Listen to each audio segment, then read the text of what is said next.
Implikasi pertumbuhan atau perkembangan peserta didik terhadap penyelenggaraan pendidikan. Proses pertumbuhan dan perkembangan peserta didik tersebut sangat dipengaruhi oleh adanya interaksi antara dua faktor yang sama-sama penting kedudukannya, yaitu faktor hereditas dan faktor lingkungan.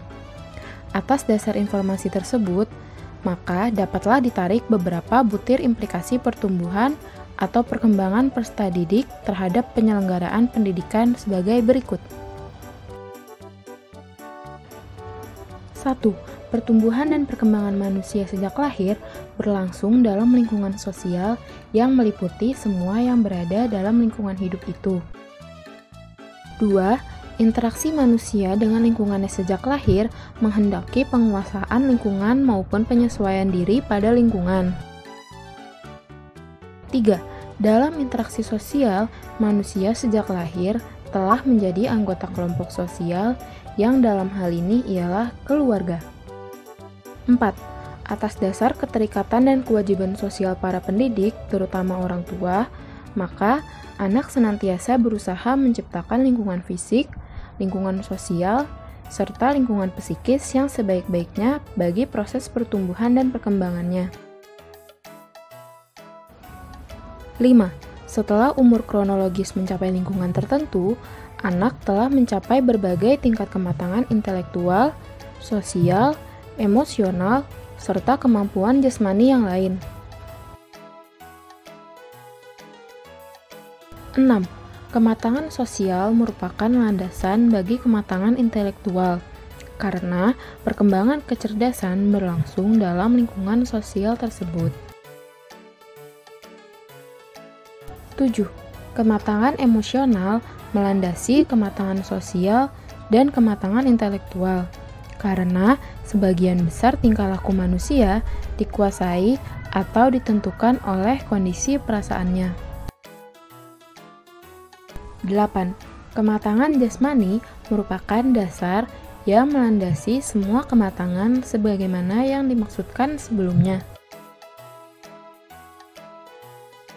9. Pendidik yang berkecimpung dalam pengasuhan anak hendaklah memperhatikan keterkaitan antara berbagai segi kematangan jasmani dan rohani dalam menciptakan lingkungan belajar yang efektif.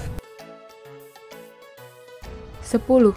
Hasil-hasil belajar yang mendasari hidup bermasyarakat banyak dicapai oleh anak dalam keluarga, yaitu sikap dan pola tingkah laku terhadap diri sendiri dan terhadap orang lain. 11. Iklim emosional yang menjiwai keluarga meliputi hubungan emosional antara keluarga, kadar kebebasan menyatakan diri, dan tanggung jawab dalam pengambilan keputusan. 12. Seorang anak di mana anak usia sekolah adalah seorang realis yang hendak mengenal kenyataan di sekitarnya menurut keadaan senyatanya atau objektif apa adanya. 13. Pada umumnya, anak masa sekolah dan masa remaja mengalami pertumbuhan jasmani yang semakin kuat dan sehat. 14. Pemahaman guru terhadap minat dan perhatian peserta didik akan sangat bermanfaat dalam perencanaan program-program pendidikan maupun pengajaran. 15. Karakteristik umum pertumbuhan atau perkembangan peserta didik ialah ditandai dengan kegelisahan, pertentangan, keinginan mencoba segala sesuatu, menghayal, dan aktivitas berkelompok. Implikasi perkembangan dalam pembelajaran. 1. Sebaiknya gunakan benda konkret dalam menjelaskan materi pembelajaran. 2. Sebaiknya menggunakan alat-alat visual sebagai media bantu dalam pembelajaran, agar membantu meningkatkan imajinasi atau gambaran bagi peserta didik. 3. Gunakanlah benda yang akrab dengan peserta didik sesuai jenjang umur dan pendidikannya, dari yang sederhana sampai yang kompleks. 4. Penyajian yang padat dan terorganisir.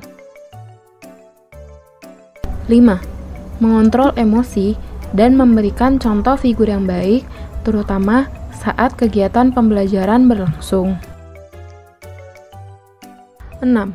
Mengubah duduk peserta didik secara berkala agar setiap peserta didik mengalami pengalaman berbeda dan dapat menyesuaikan diri dimanapun. 7.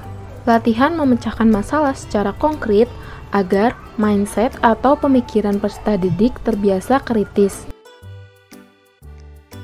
8.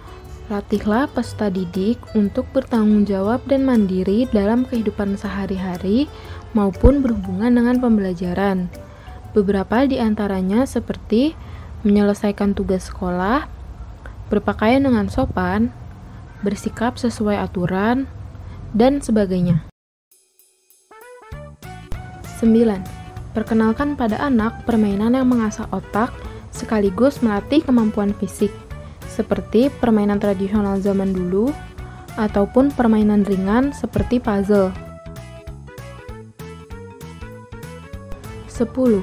Biasakan melatih anak untuk terbuka kepada orang terdekatnya, seperti orang tua, guru, kakak, adik, teman, dan sebagainya. Atau dapat perlahan-lahan dibimbing untuk membiasakan menulis catatan hariannya.